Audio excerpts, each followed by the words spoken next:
L'attaquant de Bisport Mohamed Diallo en Turquie depuis une semaine pour des tests, les victoires des U19 et des U17 respectivement sur Djaldjob Sporting Club et Alliance Foot Center, sans oublier la Cheta Cup 2025. Ce grand tournoi international prévu du 17 au 24 août 2025 au Ghana, auquel Bisport prendra part. Voilà le menu de ce nouveau numéro de la revue hebdomadaire que nous démarrons avec Mohamed Diallo, l'ex-joueur de l'entente sportive de Grand Yoff, transféré cette saison à Bisport Academy, qui s'est envolé en Turquie pour des tests à Ankara Sport, club de 3e division turque. Mohamed Diallo a 10 jours pour tenter de convaincre les hommes du président Mehmet Emit Katipoglu de le faire signer son premier contrat professionnel. Bonne chance à Mohamed Diallo. Parlons maintenant de la Futurestas League U19 avec la 14e journée qui opposait Bisport Academy à Djaldjob Sporting Club. Vainqueur à l'aller 1-0, Bisport s'est une nouvelle fois imposé devant Djaldjob Sporting Club.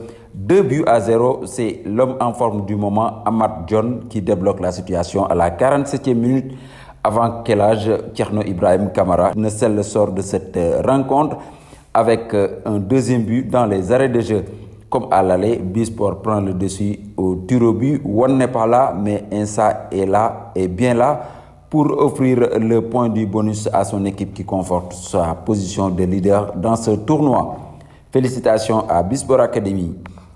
Cette belle victoire des U19 inspire les U17 qui renversent Alliance Foot Center 5-2 en match amical disputé vendredi au complexe Bisport.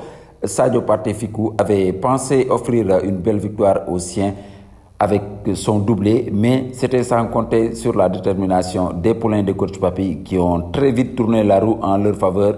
Hassan Silla d'abord sur penalty et Abdurrahman Ba ont remis les pendules à l'heure. Bisport prend l'avantage dans ce match grâce à un but contre son camp de Moustapha Diaby. Enfin, Amar Diak et Serigne Fallou corsent l'addition pour la victoire de Bisport sur Alliance Foot Center 5-2. Félicitations au poulain de coach Papi. Si en U19 et en U17 on a souri ce week-end après les victoires respectives sur Djaldjob et Alliance Foot Center, ce n'est pas le cas pour les U16 qui affichent une mine renfrognée après la défaite en quart de finale de la Super Challenge Cup face à Académie Jeunes Talents d'Eco. 0 but partout à l'issue du temps réglementaire, puis Bisport s'incline par 5 tirs au but à 4. Nos encouragements à coach Iso et ses poulains.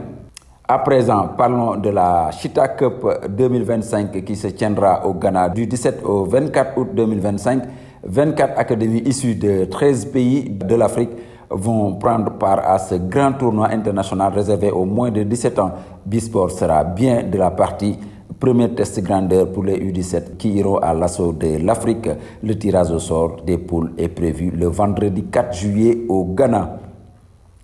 Et on termine avec Al-Kwa Football Club Sport Academy d'Abu Dhabi City qui a invité 2 pensionnaires de Bisport Academy évoluant à U13, en l'occurrence Arona Diop et Babacar Diop, ainsi que leurs parents, à visiter le club et à effectuer des tests. Bonne chance à nos 2 pépites qui se sont envolées avec leurs parents pour participer à ce grand tournoi qui se tiendra du 5 au 25 juillet 2025 à Abu Dhabi City. C'était tout pour cette revue hebdomadaire. N'oubliez pas de vous abonner sur nos différentes plateformes. À très bientôt pour d'autres informations sportives sur Bisport Academy.